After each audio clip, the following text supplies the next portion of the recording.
ఇక్ష్వాకు కుల తిలక ఇకనైన పలుకవే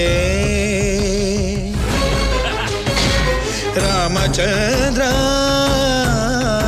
నన్ను రక్షింపగున్నను రక్షకులు ఎవరింక రామచంద్ర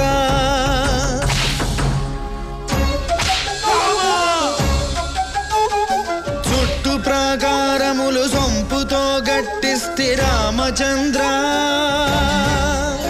ఆ ప్రాకారముకు బట్టి 10,000 వరహాలు రామచంద్ర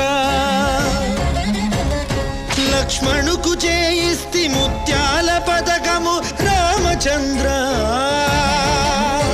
ఆ పథకానికి బట్టి 10,000 మొహరీలు రామచంద్ర